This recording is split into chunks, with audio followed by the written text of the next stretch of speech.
Nous avons parfois du mal à nous rendre compte de l'époque dans laquelle nous vivons. Certains progrès dont nous bénéficions sont tellement rentrés dans nos habitudes que nous n'y prêtons même plus attention. Prenez l'aviation par exemple. Quand je vois un avion dans le ciel, sa traînée blanche et silencieuse me survoler, je ne peux m'empêcher de penser que certains auraient été prêts à tuer pour voir cela, il n'y a ne serait-ce qu'un petit siècle en arrière. Et pourtant, aujourd'hui, nous ne le remarquons même plus. D'un point de vue économique, sociologique et bien sûr environnemental, nous vivons dans une époque de bouleversement rapide des sociétés, certains diront plus rapide que l'humanité n'ait jamais connue. Si bien qu'il est parfois difficile de se projeter dans l'avenir, de s'imaginer le futur. Martin Amis, écrivain anglais de la seconde moitié du XXe siècle, disait des enfants de l'âge du nucléaire qu'ils furent affaiblis dans leur capacité d'aimer. Aimer dans un monde qui peut exploser d'une seconde à l'autre, aimer des êtres chers qui pourraient finir dans le sang et les flammes en un instant, sans perspective assurée d'un quelconque futur. Que penser des enfants actuels des dernières générations qui portent sur leurs épaules la lourde responsabilité de sauver le monde de la plus grande bombe à retardement naturel qu'il n'ait jamais connue? Peuvent-ils vraiment, eux aussi, oser avoir des visions d'un quelconque avenir? Peuvent-ils sérieusement envisager un monde d'après? Voilà une question qui fut déjà posée par de nombreuses générations, les progrès porteurs d'espoir et de terreur ne cessant de fasciner l'esprit des savants les plus imaginatifs. Il y a à peine plus de 100 ans de cela, en 1900, le Ladies' Home Journal, magazine américain et féminin particulièrement populaire à l'époque, publie un article intitulé Ce qui pourrait arriver dans les 100 prochaines années. Il est rédigé par un certain John Alfred Watkins Jr., fils d'un ingénieur des mines et des chemins de fer. À l'aube de l'avènement de l'électricité, du cinéma, de l'aviation ou du téléphone, il y publie à 26 ans ses prédictions de l'an 2001. Elles concernent l'ensemble de la société, et vous l'entendrez vous-même, la plupart d'entre elles vous sembleront familières de par leur justesse et leur réalisation aujourd'hui. D'autres, au contraire, apparaîtront comme ridiculement naïves au regard de notre situation. Ces 28 prédictions, au total, ont été ici réarrangées et choisies pour un meilleur confort d'écoute. Vous entendrez principalement celles axées sur le progrès des sciences et des technologies, ainsi que quelques-unes qui concernent plus la société dans son ensemble. Je vous laisse ainsi découvrir cette sélection des visions d'un jeune homme à l'aube du XXe siècle sur le futur de notre espèce en l'an 2000. Traversant 100 ans de ce que nous considérons aujourd'hui majoritairement comme l'âge le plus révolutionnaire, pour le meilleur comme le pire, de l'humanité.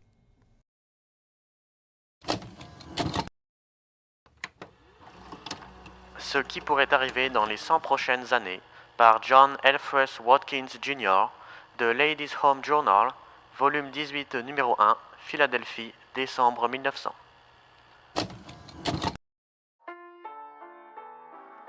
Ces prédictions sembleront étranges, presque impossibles. Pourtant, elles émanent des esprits les plus savants et prudents d'Amérique. Je me suis rendu auprès des hommes les plus sages et avisés dans nos plus grandes institutions de science et d'apprentissage, demandant à chacun à tour de rôle de me prédire ce qui, à son avis, aura été accompli dans son propre domaine d'études avant l'aube de 2001, à un siècle de maintenant. Ces opinions, j'ai soigneusement transcrites. L'air chaud ou froid sera diffusé par des robinets pour réguler la température d'une maison, tout comme nous utilisons actuellement l'eau chaude ou froide des robinets pour réguler la température du bain. Des centrales fourniront cet air frais et cette chaleur aux maisons de la ville de la même manière que le gaz ou l'électricité sont fournis. Se lever tôt pour allumer le feu du fourneau sera une tâche des temps anciens. Les maisons n'auront pas de cheminée car aucune fumée ne sera créée à l'intérieur de leurs murs. Des repas préparés seront achetés dans des établissements similaires à nos boulangeries d'aujourd'hui. Nous achèterons des produits lors d'énormes ventes en gros et vendrons les plats cuisinés à un prix bien inférieur au coût de la cuisson individuelle. La nourriture sera servie chaude ou froide aux maisons privées dans des métros ou des chariots automobiles. Une fois le repas terminé, la vaisselle utilisée sera emballée et renvoyée aux établissements de cuisine où elle sera lavée. Une telle gastronomie en quantité de gros sera réalisée dans des laboratoires électriques plutôt que dans des cuisines. Ces laboratoires seront équipés de cuisinières électriques et de toutes sortes d'appareils électriques, tels que des moulins à café, des fouets à œufs, des bâtons mélangeurs, des secoueurs, des éplucheurs, des hachoirs à viande, des scies à viande, des presses purées, des presses agrumes, des lave-vaisselle, des séchoirs à vaisselle et autres. Tous ces ustensiles seront lavés avec des produits chimiques mortels pour les microbes pathogènes. Avoir son propre cuisinier et acheter sa propre nourriture seront un luxe. L'hiver sera transformé en été et la nuit en jour par l'agriculteur. Par temps froid, il placera des fils électriques conducteurs de chaleur sous le sol de son jardin, réchauffant ainsi ses plantes en croissance. Il fera également pousser de grands jardins ouverts. La nuit, ses légumes seront baignés dans une puissante lumière électrique, servant comme la lumière du soleil à accélérer leur croissance. Les courants électriques appliqués au sol feront pousser les plantes de valeur plus efficacement et rapidement, et tueront les mauvaises gerbes gênantes. Des rayons de lumière colorée accéléreront la croissance de nombreuses plantes. L'électricité appliquée dans les jardins aux graines les fera germer et se développer de manière inhabituellement précoce. Le charbon ne sera pas utilisé pour le chauffage ou la cuisine. Il sera rare mais pas entièrement épuisé. Les réserves d'anthracite de la Terre dureront jusqu'en 2050 ou 2100. Ces mines de charbon doux jusqu'en 2200 ou 2300. D'ici là, les deux types de charbon seront devenus de plus en plus chers. L'homme aura trouvé l'électricité produite par l'énergie hydraulique comme étant beaucoup moins chère. Chaque rivière ou ruisseau avec une chute appropriée sera équipé de moteurs hydrauliques faisant tourner des dynamos produisant de l'électricité. Il y aura le long de la côte de nombreux réservoirs continuellement remplis par les vagues et les marées. À partir de ceux-ci, l'eau tombera en continu sur des roues en rotation. Toutes nos eaux agitées, douces et salées, seront ainsi exploitées pour faire le travail que les chutes du Niagara font aujourd'hui. Produire de l'électricité pour le chauffage, l'éclairage et le carburant. Il n'y aura pas de tramway dans nos grandes villes.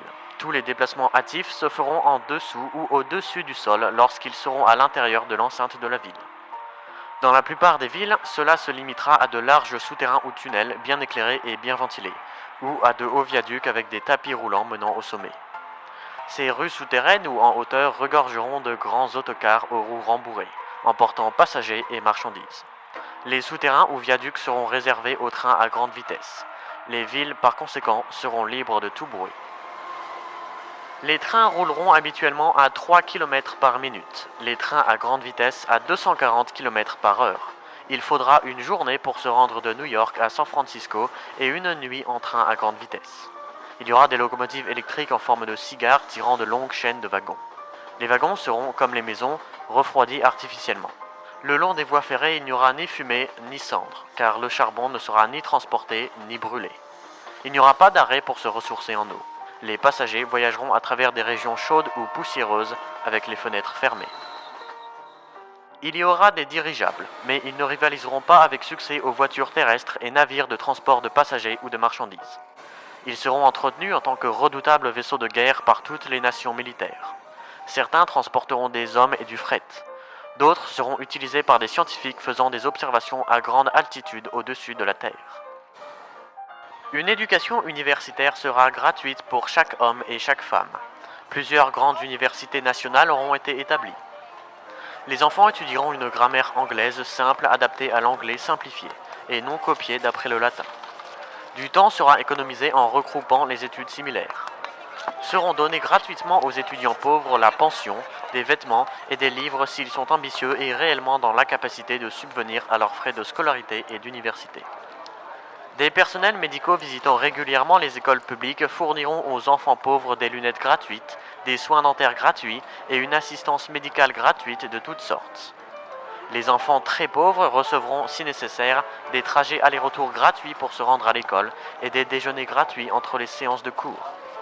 Pendant les périodes de vacances, les enfants pauvres seront emmenés en voyage dans différentes parties du monde. Le savoir-vivre et l'entretien du foyer seront des matières importantes dans les écoles publiques. Peu de médicaments seront avalés ou emportés dans l'estomac à moins d'être nécessaires pour le traitement direct de cet organe lui-même. Les médicaments nécessaires aux poumons, par exemple, seront appliqués directement sur ces organes à travers la peau et la chair. Ils seront transportés par le courant électrique appliqué sans douleur à la peau extérieure du corps. Les microscopes dévoileront les organes vitaux à travers la chair vivante des hommes et des animaux. Le corps vivant sera, à des fins entièrement médicales, transparent. Non seulement il sera possible pour un médecin de réellement voir un cœur vivant et palpitant à l'intérieur de la poitrine, mais il pourra également agrandir et photographier chaque partie de celui-ci. Ce travail sera effectué via des rayons de lumière invisibles. L'Américain sera plus grand, de 2 ou 5 cm. L'augmentation de sa taille résultera d'une meilleure santé, grâce à de vastes réformes dans le domaine de la médecine, l'assainissement, l'alimentation et du sport. Il vivra 50 ans au lieu de 35 comme présentement, car il résidera en banlieue. La maison de ville n'existera pratiquement plus. Construire en bloc sera illégal. Le trajet du domicile en banlieue jusqu'au bureau ne prendra que quelques minutes. 1 centime paiera le tarif. Des circuits de téléphone et de télégraphe sans fil couvriront le monde entier. Un mari au milieu de l'Atlantique pourra converser avec sa femme assise dans son boudoir à Chicago. Nous pourrons téléphoner en Chine aussi facilement que nous parlons actuellement de New York à Brooklyn. Par un signal automatique, ils se connecteront à n'importe quel circuit dans leur localité, sans même l'intervention d'un « Bonjour madame ». Les photographies seront télégraphiées de n'importe quelle distance. S'il y a une bataille en Chine dans 100 ans, des clichés de ces événements les plus marquants seront publiés dans les journaux 1 heure plus tard. Même les photographies d'aujourd'hui sont télégraphiées sur de courtes distances. Les photographies reproduiront toutes les couleurs de la nature. L'homme verra tout autour du monde. Les personnes et les choses de toutes sortes seront amenées dans le champ de caméras connectées électriquement avec des écrans aux extrémités opposées des circuits sur des milliers de kilomètres. Les publics américains verront dans leur théâtre sur d'immenses rideaux devant eux les couronnements de rois en Europe ou l'avancée des batailles en Orient. L'instrument apportant ces scènes lointaines aux portes mêmes des gens sera connecté à un gigantesque appareil téléphonique transmettant chaque son incident à sa destination. Ainsi, les coups de feu d'une bataille lointaine seront entendus résonner quand vus tirer. Et ainsi, les lèvres d'un acteur ou chanteur distant seront entendues prononcer des mots ou de la musique quand vus bouger. Les roses seront aussi grandes que des choux. Les violettes pousseront à la taille des orchidées. Une pensée sera aussi grande en diamètre qu'un tournesol. Il y a un siècle, la pensée ne mesurait qu'1,5 cm de diamètre. Il y aura des roses noires, bleues et vertes. Il sera possible de faire pousser n'importe quelle fleur dans n'importe quelle couleur et de transférer le parfum d'une fleur parfumée à une autre inodore. Ainsi, la pensée pourrait-elle prendre le parfum de la violette.